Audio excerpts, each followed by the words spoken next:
Hello everyone, this is Shayla, and today we have a solo Blackrock Depths Emperor run. Now this was my first time attempting to do this at all, and I was very pleased with the results. So as always, hit that like button and subscribe if you want more videos. Alrighty, so I went in equipped with a spell crit set. It's for tanking, and this is a really good set when it comes to avoidance. However, it sort of was lacking when it came to mana regeneration. At first, I sort of didn't really pay attention to my mana regen because I figured I would regenerate enough with Holy Shield. However, they changed the talents, so now it can proc only once every like 6 or 8 seconds. So I really heavily discounted the mana part of the equation when it comes to soloing content.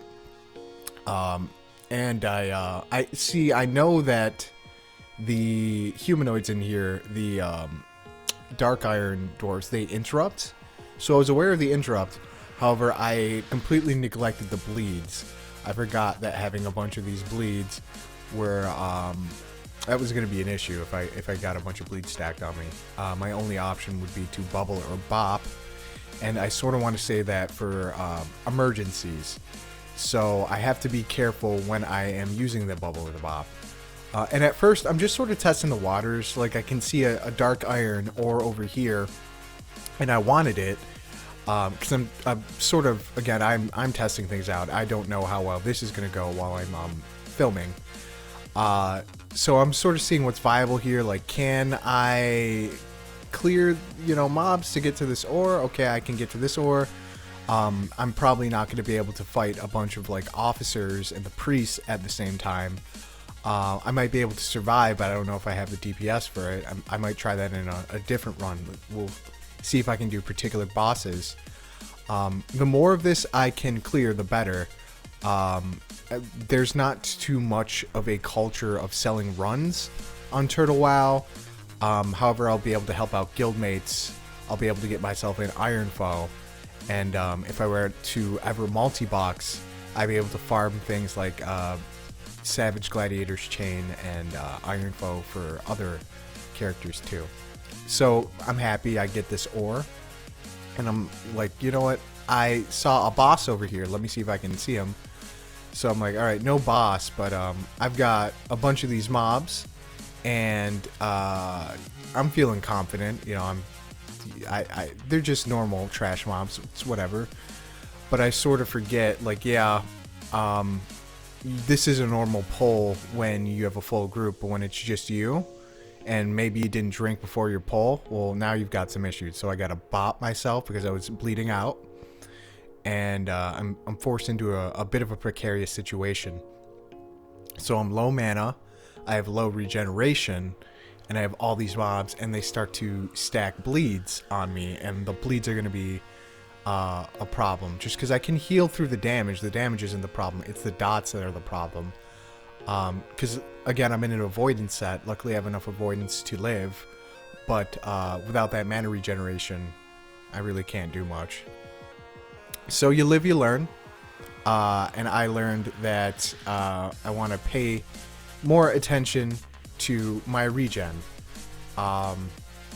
It's super important to pay attention to your mana regeneration, because without mana you have no healing, and you're both tank and healer and DPS. So if you're tanking fine but your healing's not coming through, I mean, you're stuck.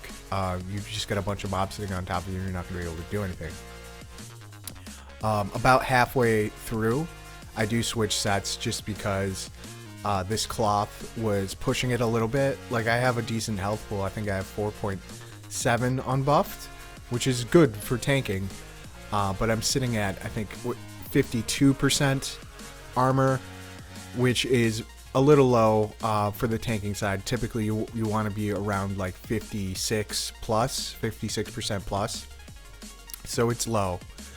And I'm seeing more of these hounds, and these hounds aren't like difficult to fight, but they do a lot of damage with their bleeds. So I do want to be careful. I'm having flashbacks to when I died.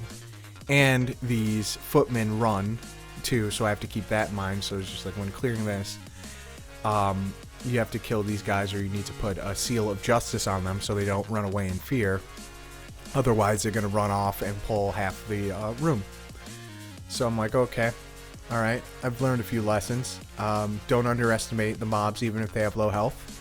Because you think you're invincible. You can solo bosses and stuff like that. So it's a balancing act. You want to figure out how tough you are versus how tough the mobs are, and like which mobs have tricky mechanics. Like if these, like in Skullomance, some of the mobs silence. If I was up against mobs that silence, I wouldn't be able to solo this. I would need a dedicated healer, like another player, and they would need to be 30 yards away from the mob that silences. Excuse me. But because I'm alone, I have to compensate with that. So you're going to see me using primarily Flash of Light to heal, just because it can't be interrupted. And the last thing I want is to be Holy Locked. If I get Holy Locked during this run, it's going to be a bad time. I'm going to be in a very, very precarious situation. So we're going to try to avoid getting Holy Locked. Now I came over here to kill this boss. I died trying to kill this boss. I wanted to kill him the minute I laid eyes on him. So I'm going to kill this boss. Hooray, and we got a blue. Oh, 2 gold. Very worth it. I think total we ended up making about 15 gold just in raw materials. And then we had a few greens as well and some auction house items. We did get a blue hammer. Unfortunately, it was worthless. It was worth about the vendor price. So we're going to disenchant it for a shard. It's worth more as a shard than it is if we were to post it. Which is sad. It's unfortunate. So I'm going to clear these mobs over here. They interrupted me right while I was in the middle of mailing the trash to my bank alts. I've got a few dedicated alts. I have one for blacksmithing. They only have bars and crafting materials. I have another for posting auctions. They're just sat in Booty Bay, and that's on my alt account, my alternative account, so I can do auctions and send stuff to myself in real time. I don't have to log out, log in, log out again. You know, I can just send myself money or consumes. And then I have another alt. Well, I have 2 other alts. I have one for consumes, so they just hold consumes, and they have gold just for buying consumes. And then I have one for herbs. My priest is a herbalist, and I'm trying to break into the herb game because it's fantastic money. And as you notice, I have a 70 gold repair bill. It's a lot of gold because I keep all my gear in my bags. My bank doesn't have any space if you look at that too. So yeah, it's important to compartmentalize your bankers and to keep on top of your inventory management, because at max level you run out of space real quick. Usually I only have like 10 slots or so. So I pick a fight over here thinking that I'm going to be able to clear, and I know I can avoid this area by just bubbling through and jumping to the window. But again, I'm testing things out. And then this lava spawn pulse too. And that's when I'm like, all right, F this. I don't really want to get into a big spat. I've already used my bubble. I sort of want to get to Emperor. Like, the reason we came here is to get to Emperor. So we're going to reset these mobs. So I'm going to do a bit of inventory management while we wait. There we go. So we're going to go to Incedious, I think it is, Lord Incedious. Yeah, now these, you can skip these second to last mobs, but I always end up pulling them. And once you pull them, you want to fight them. You don't want to fight 4 mobs at once. I mean, I should be able to, you know, get through a 4 fire elemental fight. However, I don't really want to chance it, and the less T I use, the better. And the less cooldowns I use, the better. So I'm gonna play it safe. I'm gonna fight them 2 at a time. because they still do damage. It's not like, you know, sometimes playing the game on Paladin, it is easy mode, but there is room for error here if you are complacent, or if you're caught lacking, and if you're not on, you know, the tip of your toes, you can die. And sometimes you may hear me say the same things in multiple different ways. I'll use euphemisms, and I do understand that Turtle WoW is an international server, so some of the sayings I use in English might not transfer over to other languages, so that's why I clarify what I'm saying. I'll say the same thing probably 3 or 4 different ways, just so our non-English native speakers, you know, people who speak English as a second language, they understand exactly what I mean, because the point of these videos is not only to showcase what I'm doing, but to explain it so that if you choose to, you can do so as well. So I don't want there to be any confusion when it comes to the language barrier, so I try to be as clear as possible. So I started this with no mana. I sort of wanted to test the limits. I want to see how far I can push it and see how strong this build really is. Now, I did switch my ring. I put on the Ring of Electrical Binding, so you'll see the mana start to go crazy now. And that's what I was missing. I was missing that mana regeneration. And I was having several close calls just because I was not regenerating enough mana. And I would get to about 30% mana.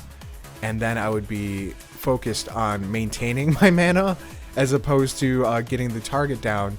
So I'd sort of be stuck in place. I would be stuck maintaining my health, my mana, without the resources to finish the mobs in front of me, which is a trap. That's what you want to avoid when you're doing something like this, when you're soloing content.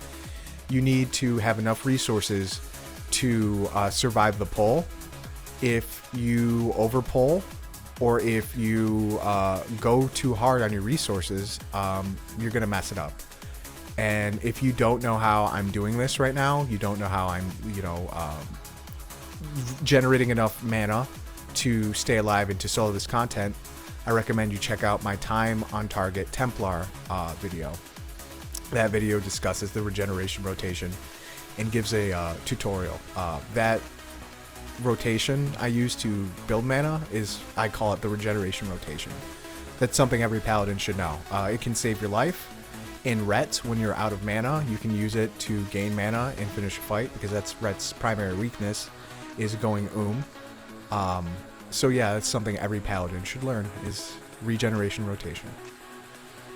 So this was tricky too. I started to run out of mana again, and I think it's the cloth. I'm using my fire resistance aura, and it's still not really doing what I need it to do. Now this was by the skin of my teeth. I hung on here. I almost went down. It was very close. I didn't want to die again, and I didn't want to ruin the video. And it's like, oh, okay, just barely made it. All right, celebratory pause. We're gonna take a round of applause. Clap it up, clap it up. I'm awesome.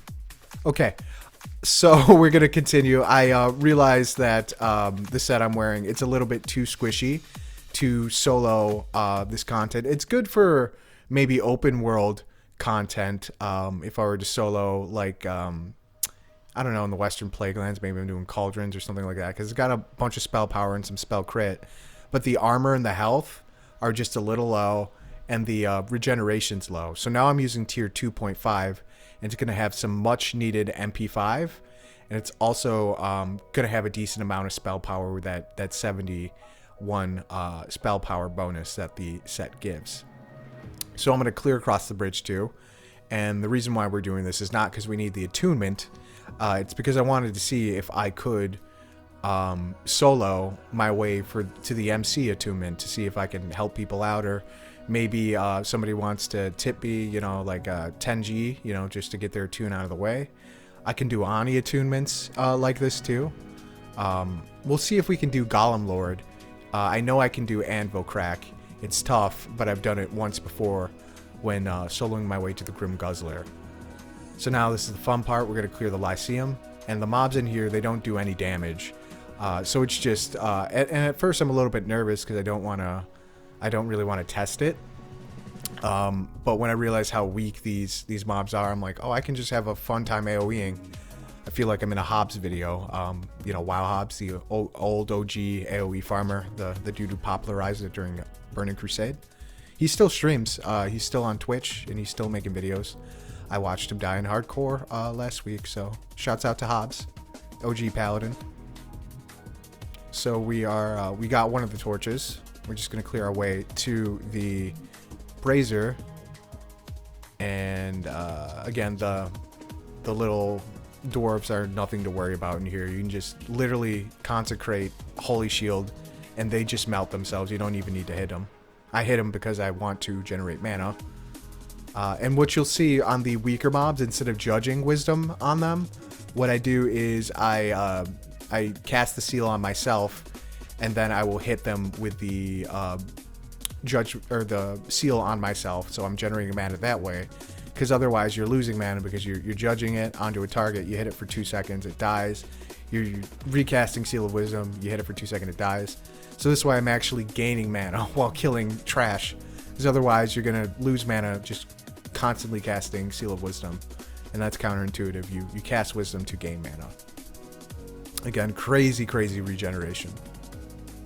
And that regeneration is what I was missing. You see how I'm not really worried anymore. I don't really have to like, I'm not too concerned about like the amount of mobs I pull. I'm comfortable with this set on. I know for a fact that I'm gonna generate enough mana, I'm gonna have the healing, and I'm gonna have the damage I need. Plus, I'm using Crusader Strike constantly with this build, and the tier 2.5 set gives a, I think, 5%, 5 or 10% bonus to your Crusader Strike. So it works out well. 2.5 is fantastic for this melee holy solo build. And if people are interested, when I do my next video, I might do Blackrock Depths again. We might time it and see how fast we can do it. We'll do it without the MC Attune detour, just to see how quickly we can do this. But with you know, just that mana regen and that damage, I'm in a comfy spot. I'm looking forward to seeing how fast I can get an Iron Foe, because that'll be really cool. Iron Foe does really well with Protection Paladin, just because your Seal of Righteousness has a chance to proc the extra swing.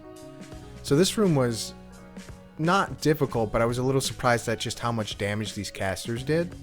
Like they'll initially just cast a bunch of smites on you and hit off half your health, and I wasn't really paying attention, so I was like, oh wow, and you know, just half my health is gone in a blink of an eye. So I'm like, okay, so I have to save the Holy Shock for that initial burst, and then I can continue on. And it's super important that you clear this entire room, because if you pull the Emperor before the room is clear, all the mobs come with you. So best to make sure we're clear.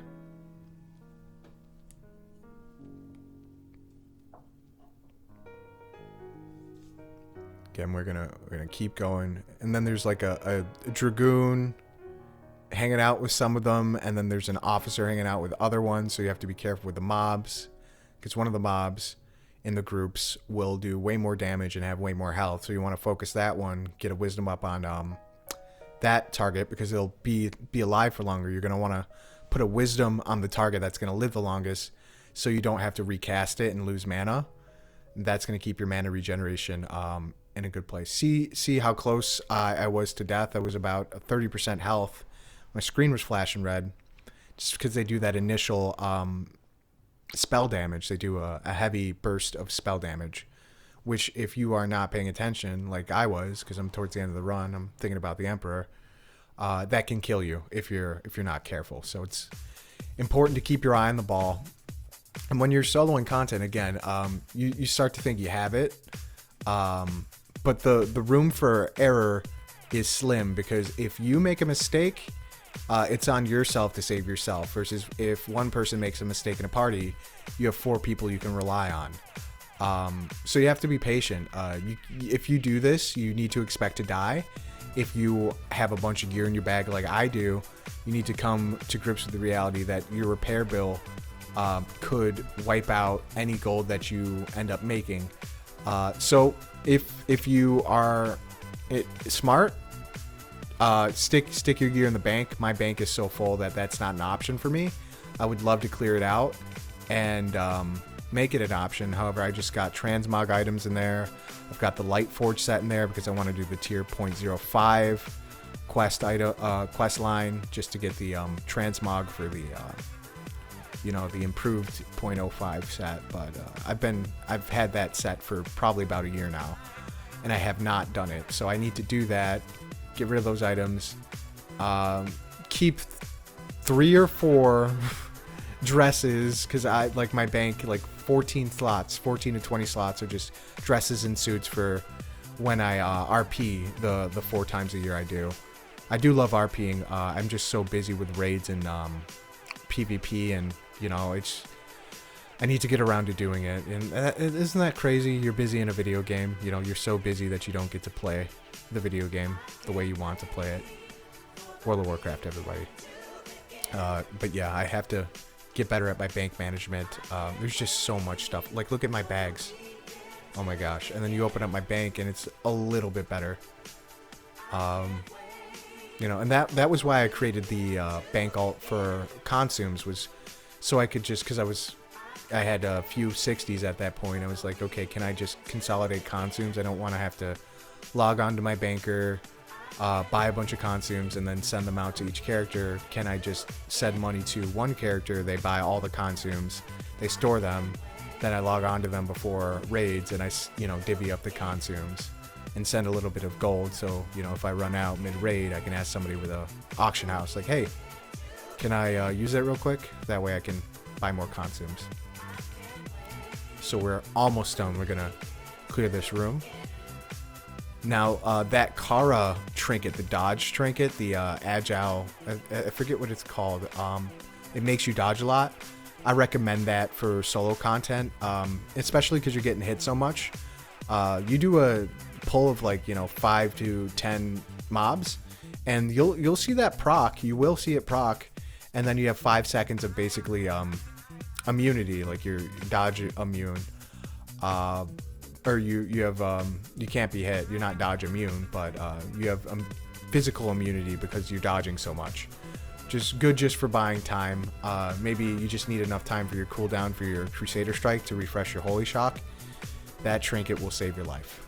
It's super good, and it increases your attack speed. It gives you haste, 2% haste.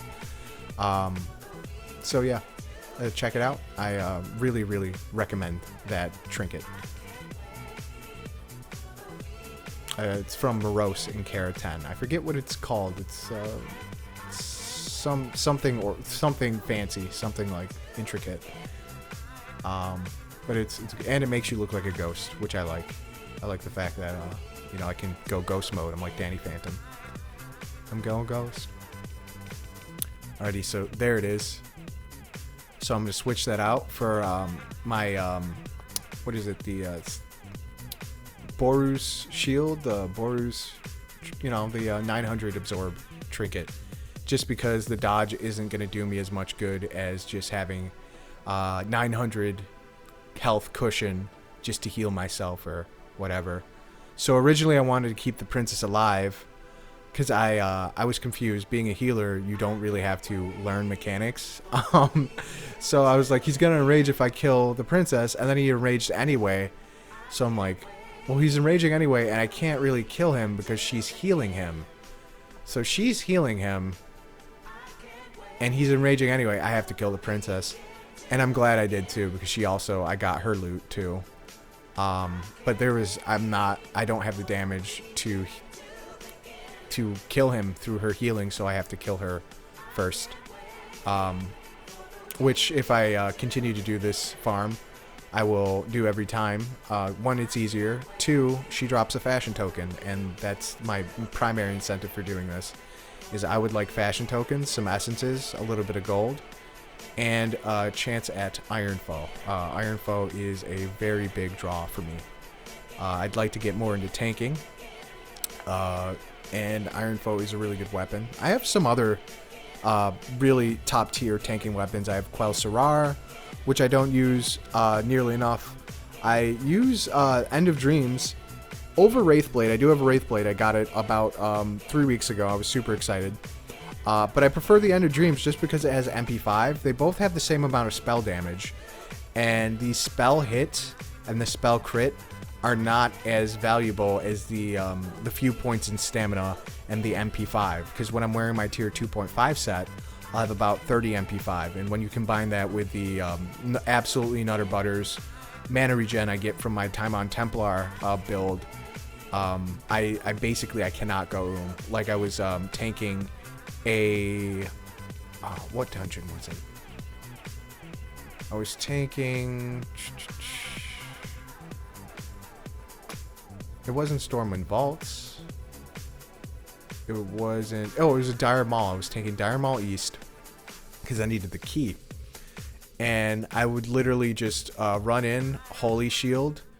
And after a while, I just stopped judging Wisdom because I would just Holy Shield, Consecrate, and then just stand there and Holy Strike, and I would just gain all my mana back. So it was just like, there's no point in wasting the mana on Seal of Wisdom. I'm going to gain it back anyway. All I have to do is really just stand here and make sure I'm getting hit. So that's neat. MP5 is really good for prot. That's why they tell you to go for the Deathbone set when you're on retail. Like Turtle WoW has a bunch of really good prot gear, but in retail WoW, prot gear is super scarce just because they weren't really concerned with paladins tanking, not until BC at least. So the Deathbone set was always the pre-bis because it had the MP5. So look into MP5 if you are prot paladin. I'm sure your gear has some, but I know they didn't put it on some of the newer stuff. So we are done. We have killed the Emperor. We got the juicy beloved fashion tokens. I run through these super fast. Very stylish. I'm a fashionista. You heard it here first. Oop, I didn't want to sit in that chair. Just wanted to loot everything. So yeah, that's our first ever solo Emperor run. First of many. I am hoping to do these more often. I'm super glad that this was successful. If you guys liked the video, leave a comment if you learned something new, and subscribe. I'll see you next time. Peace.